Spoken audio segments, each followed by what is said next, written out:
This is always pretty fun for me. I'm going to go ahead and finally get around to doing the Pro Wrestling Illustrated Top 64 Bracket Challenge.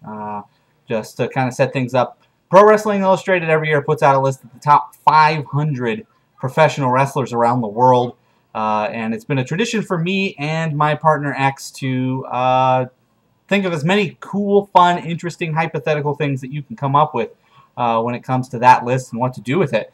The original idea that we got many years ago, probably 6 or 7 years ago, actually, yeah, about 6 or 7 years ago, was the top 64 bracket, taking the top 64 wrestlers from that 500 list and then putting them into a bracket set up very much like the NCAA men's basketball tournament bracket, where 1 versus 64, 2 versus 63, and so on and so forth, and set up evenly dispersed just like the NCAA's men's bracket is supposed to be dispersed. So we have been doing this for years. This is my video documenting exactly how I myself would book the 64-man challenge. Hypothetically speaking, of course, this is how I would book it. This is what I think would do the best business for the industry. Of course, you've got multiple companies with multiple agendas. I'm actually going to talk a little bit later about how I really think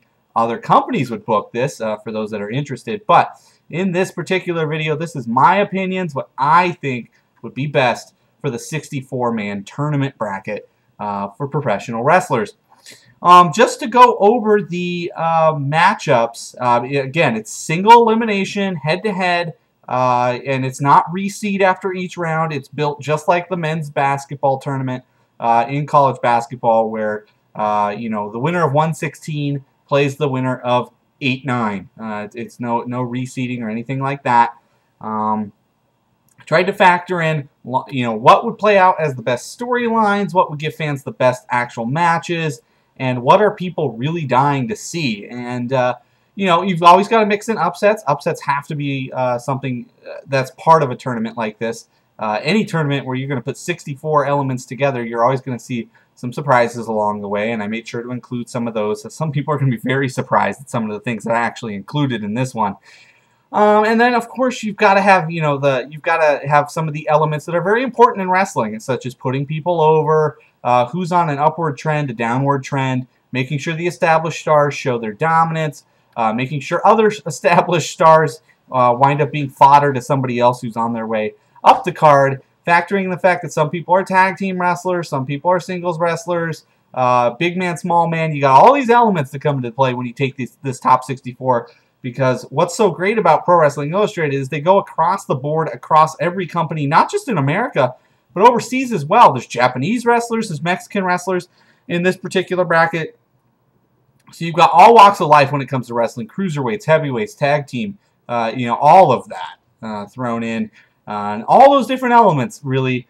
So this isn't about me picking who I think my favorite wrestler is. This is about what would be the most entertaining for me as a fan. I want to say that most of all, I am capable of being objective and biased, or unbiased. I'm capable of being biased too. But this is how I would play out the 64-man tournament. Now, on the left corner, the left side of the bracket, top left corner, I'm going to talk about it just like they do with the men's basketball tournament. So try to follow along with me here. I'm going to go match by match through the first round on the top left corner. Now that's going to have your number 1 seed taking on your number 64 seed as the top matchup on that side of the bracket. That's The Miz, who was ranked number 1 by PWI, taking on Go Shiozaki. That would be 1 versus 64. In that matchup, I've got The Miz winning. He's the number 1 seed in the bracket, the number 1 seed in any 64 team entity bracket. Never loses that first matchup. You just can't fathom how the 64th best would knock off the number 1. Despite what you might think about Miz, I just can't, in my right mind, book anything where the Miz would be out in the first round, given his number 1 seed.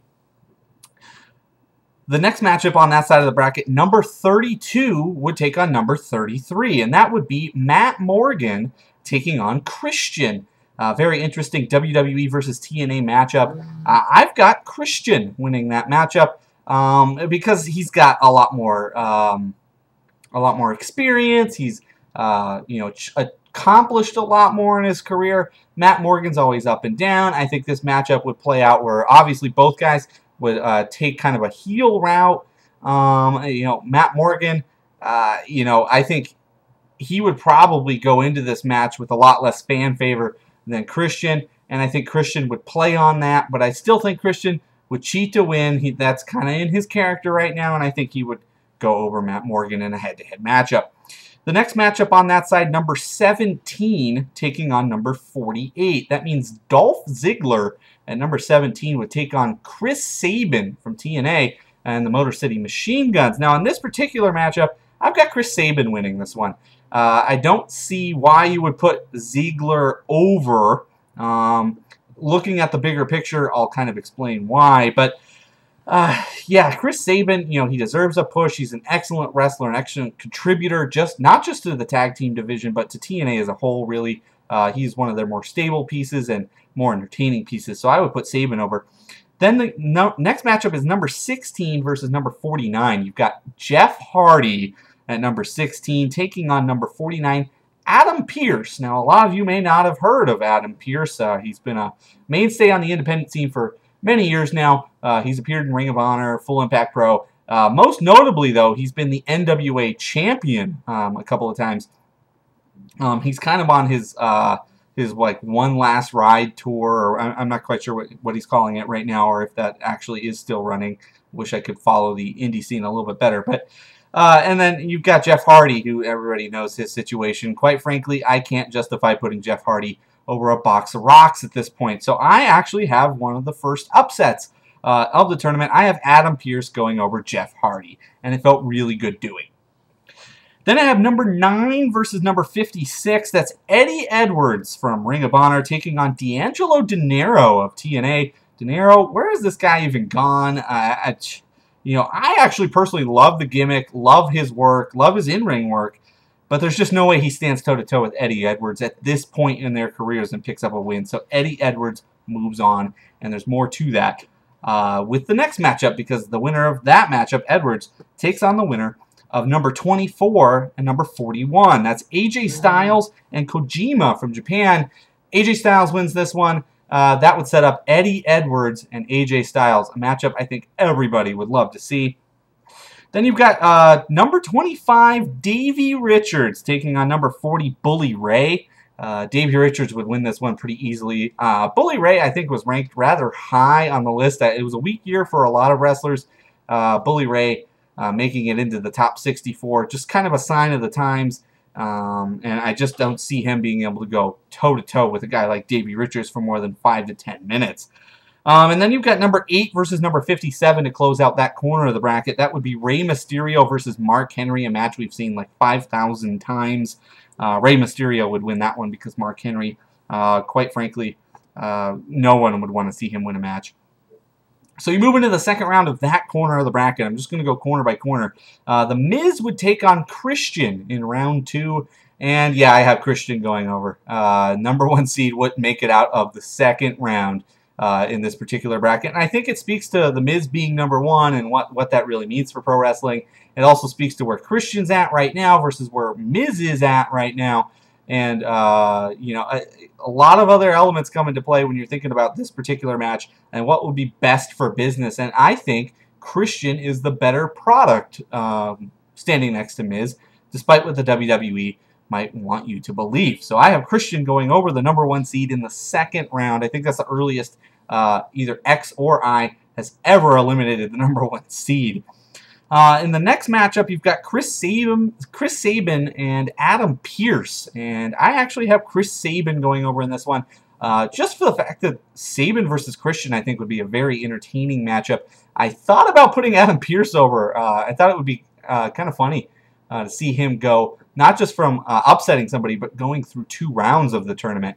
But I think Christian versus Sabin would be a much better matchup in round 3. Then you have 2 excellent matchups. You've got Eddie Edwards taking on AJ Styles, and I put Eddie Edwards over for a reason, because in the next matchup, you've got Davey Richards taking on Rey Mysterio, and I put Richards over. That sets up Eddie Edwards and Davey Richards in round 3 of this bracket, and everybody would love to see those two guys go at it again. You know, Styles and Mysterio would put up a fantastic matchup. You could easily book Styles or Mysterio to win those matchups. Some people out there, X included, not the biggest Rey Mysterio fans out there, but he's certainly, you know, a force to be reckoned with in wrestling and deserves some of the credit that he receives. So, but I would still put Edwards, Richards, so that you could see Edwards versus Richards, the rematch, in round 3. So that sets up your final 4 in that corner of the bracket: Christian, Sabin, Edwards, and Richards. Now, I got Christian knocking off Sabin, riding basically Christian's wave of momentum that has propelled him to the world title picture, taking on Davey Richards. I have Richards going over Edwards again, well representing well Ring of Honor. And then to close out that bracket, you've got Christian versus Davey Richards, and I put Davey Richards over on this one. I think it would be great to see a Ring of Honor wrestler get that far in a tournament like this. I think he is the better talent next to Christian, and personally, I think that would be a much more entertaining way of booking things. Moving to the left side of the bracket, the bottom corner, your number 4 seed, the top seed in this bracket, is Kane, and he would be taking on Justin Gabriel in a round 1 matchup. I think there's no question there. Kane would go over. I think it would be fun to see Gabriel maybe get a little bit of a run in this type of a match. Typical big man versus small man type matchup. Maybe even see Gabriel get like a real close 3 count or 2 count, but not quite get the deal done. But Kane absolutely goes over this. As far as I'm concerned, PWI putting Kane at number 4 was a great decision on their part, and I would have to respect that as a booker of something like this and put Kane over in that first round matchup. Then you have number 29 versus number 36. That would be Kofi Kingston versus Chris Hero. I think that would be a very entertaining matchup. I really debated about this one, but in the end I decided to go with Kofi Kingston. I think Kane versus Kingston in the next round would be a much more entertaining matchup. I love Chris Hero, but I still went ahead and put Kingston over. Then you've got number 20, Jeff Jarrett versus number 45, Nakamura out of Japan, and I had Jarrett lose. I don't even know why Jared ranks this high, to be honest with you. I don't find him entertaining. I don't. And in the next round, Jarrett being around really didn't do anything for me. So I thought it would be better to have an upset by a Japanese wrestler representing the international flavor of the bracket. And Nakamura is a fantastic wrestler, so I think that would be a great play. Then you've got number 13 versus number 52. That's Roderick Strong. At number 13, taking on Drew McIntyre. This actually, I think, would be a very entertaining matchup. But considering where McIntyre is, I don't think this guy's anywhere on anybody's radar right now.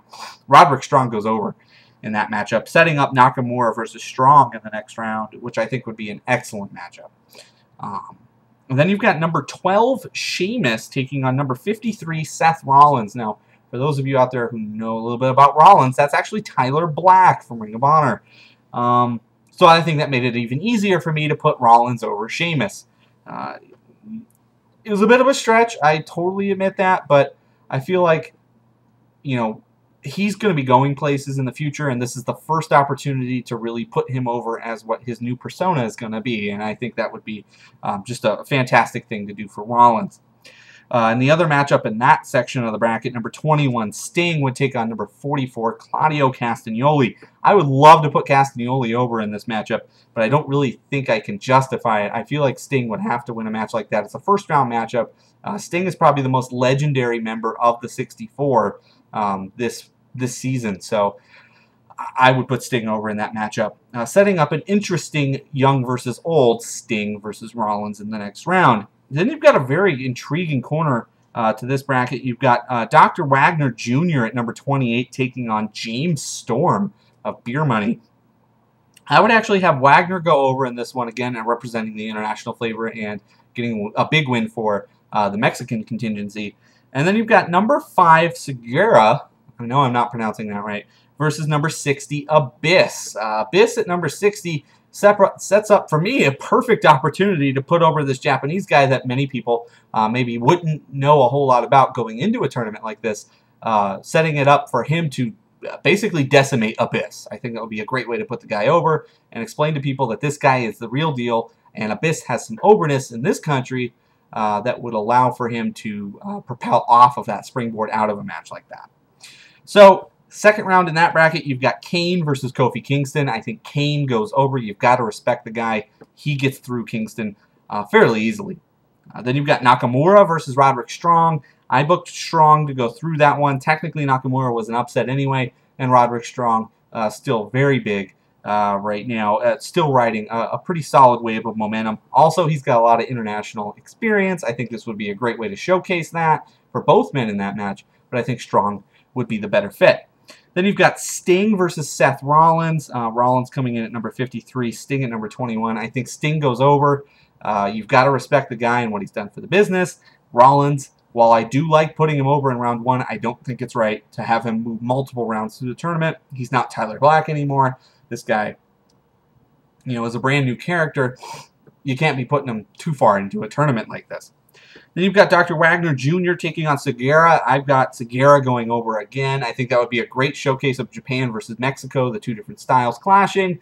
And again, a little bit of overness from the Mexican contingency as Segura goes through him. Then you've got Kane versus Roderick Strong in round 3 of this bracket. I actually consider putting Roderick Strong over Kane. I think it would be very interesting to see Strong go deep into this tournament, but I respect Kane too much to do that. Kane gets through Roderick Strong. Then you've got Sting taking on Segura.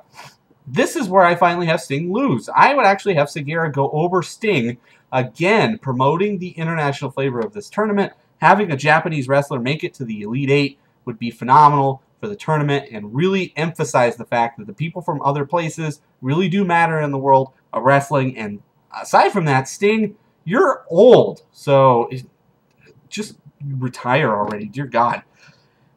In the finals of that corner of the bracket, I've got Kane versus Segura, and I put Kane over. I love the fact that there is a path where Kane makes it to the Final Four. Just very, very fun for me as a fantasy booker to do that. Moving to the top right corner of the bracket, that's the number 2 seed, the high seed in that corner. Randy Orton at number 2 would take on number 63, Brother Devon. Orton would go over pretty easily. Devon, not much of a singles wrestler as far as I'm concerned. TNA's already put him in a new tag team because him and Brother Ray, Bully Ray aren't getting along. So Orton goes over pretty easily. Then a very intriguing number 31 versus number 34 matchup. Big Show versus Kazarian. I put Kazarian over. I actually really enjoy Kazarian's work. I'm not really sure where Big Show kind of stands in the whole scheme of things right now, and I think Kazarian would be a much better fit for a matchup that would be more wrestling-oriented in round 2 versus Randy Orton. Then a very tough matchup for me at number 18 versus number 47. That's Kurt Angle taking on Alex Shelley. This alone would be a fantastic match if these two guys were allowed to do what they wanted to do and showcase their talents. I really wanted to put Alex Shelley over. I really did. Especially considering where Kurt Angle stands right now with like his 30th DWI or whatever situation he's got going. But I still put Angle over because of what you can do in round 2. Now you could argue against this once you see what I'm doing in round 2, but and certainly have a great matchup in round 2 with Shelley advancing, but I just think it would be better if Angle moved on. Angle would then face the winner of number 15 versus number 50. That's Daniel Bryan taking on El Zorro. Bryan would go over. Bryan's got tons of international talent or experience, so that would make for a fantastic match as far as I'm concerned. But with Bryan going over, that sets up Angle versus Bryan, which I think people would kill to see. Another fantastic opportunity comes up down the bracket as number 10 CM Punk takes on number 55 Hernandez. Hernandez done. You're out. Punk wins. Then Ultimo Dragon at number 23 takes on number 42, Samoa Joe. This actually sets up the opportunity where Joe, I think, gets the upset. Ultimo Dragon on in years. Joe should be on an upswing, but he's not. I think this is where Joe would turn it around if I was booking things. And you could set up Punk versus Joe 4, I guess it would be, in round 2 of the 64-man bracket. So I think that would be excellent. Excellent booking. Down the bracket further, you got number 26 versus number 39. That's Christopher Daniels taking on Jack Swagger. I have Daniels go over in that one. Daniels, I think, has had a much better year. Swagger, he's up and down. He peaks and valleys with this guy as far as his run. But I think Daniels is probably the better overall package versus Swagger, and I think Daniels has had a much better year. And then you've got number 7, Ken Mr. Anderson taking on Negro Casas.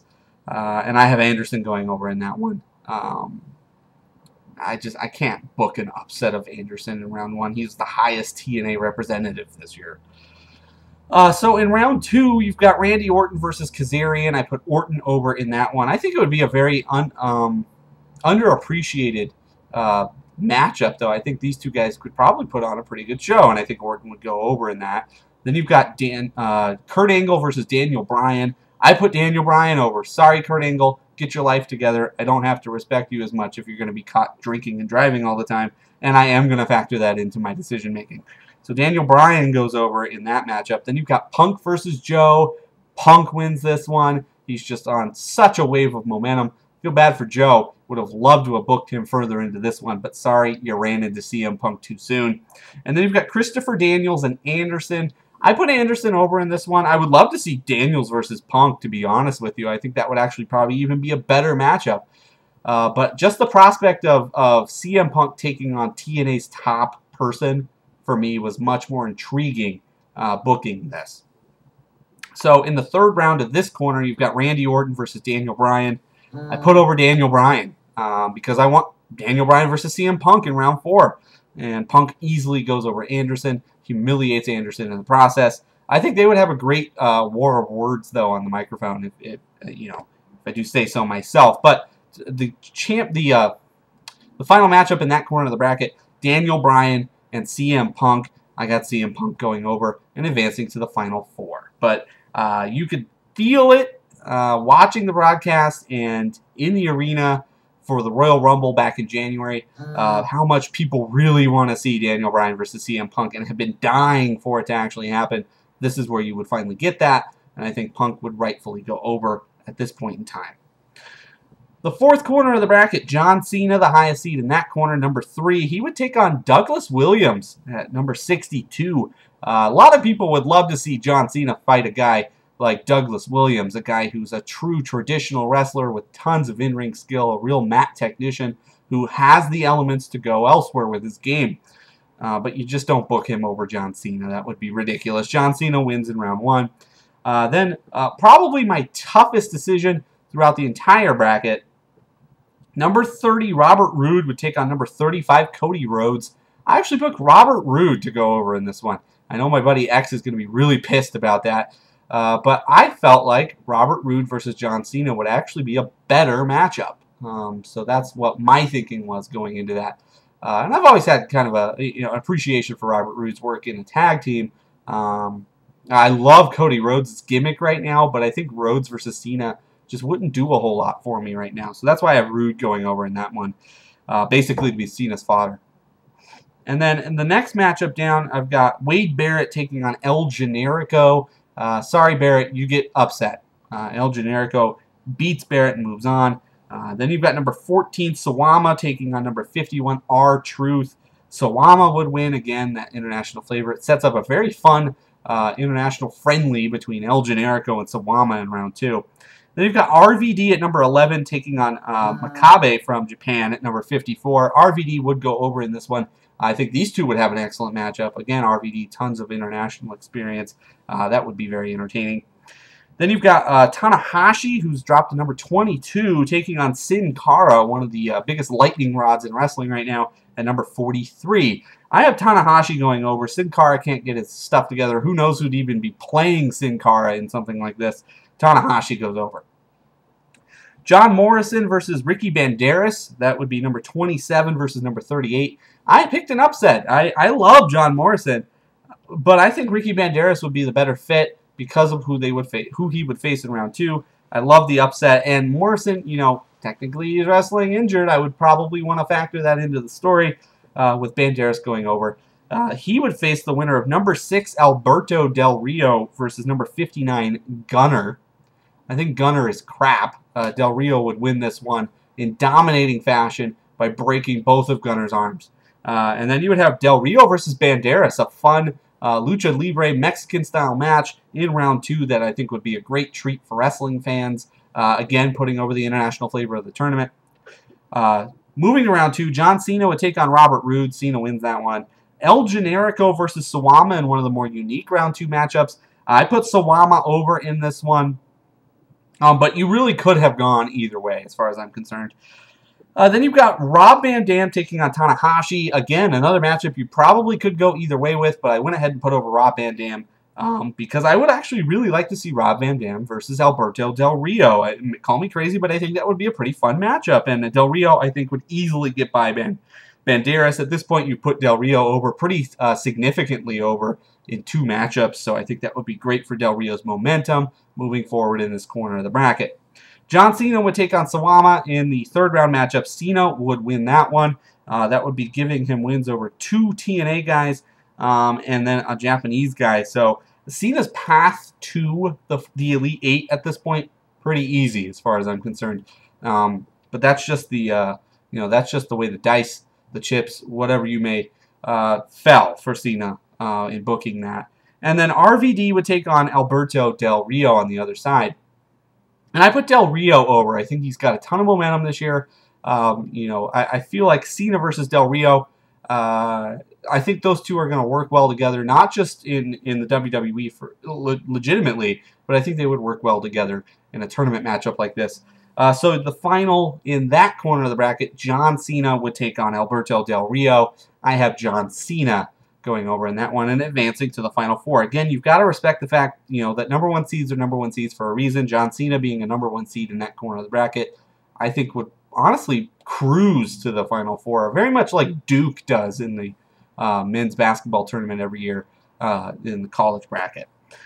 So your Final 4 would be Davey Richards, Kane, CM Punk, and John Cena. Richards would face off with Kane. A very unique match. Richards has never really faced people like Kane in the past. Kane has tons of experience against smaller guys, but nobody like Davey Richards as far as I'm concerned. A very interesting matchup. It would really set up the clash of styles, the clash of ideology, the clash of booking, the clash of companies, the clash of fans. Really sets up some headbutting here. And I think Richards would prevail. I would love to put Kane in the final, but I think it's better to have a more wrestling-oriented final. Kane being the bigger guy, it gets harder to book him against people to have 45-minute matches. Richards easily could go 45 minutes with anybody. So I put Richards over, advancing him to the finals. This would be a huge thing for Ring of Honor. Great way to book the tournament. On the other side, you get Punk versus Cena. These two guys had a brilliant match this year at Money in the Bank. As far as I'm concerned, they should still be feuding, but they're not. But I think these two guys worked so well together. I would love to see it again. Given the climate of wrestling right now, I think it would be an excellent thing for the WWE to showcase their top 2 over guys in a match in the Final 4. And I put CM Punk over. Punk is wrestling right now, and he should go over. So that would set up Davey Richards versus CM Punk in the final. A lot of people would probably call that a lopsided affair because CM Punk has so much more global overness than Davey Richards. But these two men are so evenly matched and so complementary of each other. I would love to see a match between these two, and I think it would be a brilliant way to book this tournament final. Showcasing that wrestling really does matter, despite what Impact Wrestling TNA wants to tell you. This is what wrestling actually is, and big surprise, I booked CM Punk to win. I tried to convince X earlier today that I was going to do something shocking. I didn't really find a way to do that, but I kept it interesting on the way. So CM Punk would win my 64-man elimination bracket tournament challenge based on the Pro Wrestling Illustrated 500 rankings that recently came out. Those are my thoughts. If you stay tuned to the Vanilla Thunder Productions channel, you're going to get X's thoughts on the exact same bracket and how he would do things. And later on this week, you're also going to get my thoughts on how how I feel like WWE and TNA would probably book something like this, because I love to kind of get into the mindset that these companies have when they're booking things, and kind of go through what the ideology is behind it, what the thinking is behind booking something like this. I booked it from, what do I really want to see as a fan? They don't always book it that way. So I would love to take a look at it from their approach. That's going to be coming up later on in the week. But stay tuned to this channel for X's take on the top 64 and how he would book things and his reaction to how I booked things. And always, you can follow me on Twitter at EJKaboom. That's EJKABOOM. You can follow me there for all my thoughts on wrestling as I check out wrestling, as well as sports, especially on Sundays.